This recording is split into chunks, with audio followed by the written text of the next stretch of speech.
গাইবান্ধার সদর তুলসীঘাট এলাকায় বৈদ্যুতিক শর্ট সার্কিটে দুটি কাপড়ের দোকানে আগুন। গাইবান্ধা থেকে মোহাম্মদ মিঠু মিয়ার পাঠানো তথ্য ভিডিও চিত্রে থাকছে বিস্তারিত। আকাশ বাংলা নিউজ 24-এর সাথে আছি আমি তৌফিক হাসান। গাইবান্ধা সদর তুলসীঘাট বাজারের ভেতরে শর্ট সার্কিটে আগুন লাগে রহিম ফ্যাশন এবং সাদিয়া ফ্যাশন।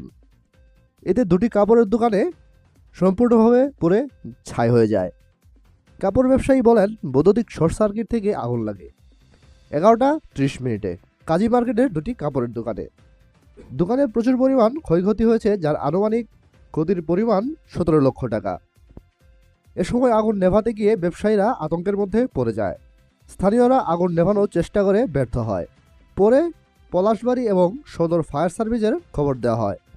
ঘটনাস্থলে পৌঁছে ফায়ার সার্ভিসের দুটি ইউনিটের কর্মীরা 1 ঘন্টা চেষ্টা করে রাত 12টার দিকে আগুন নিয়ন্ত্রণে আনতে সক্ষম হন। আনুমানিক 11:30। আপনি বলতে পারেন না?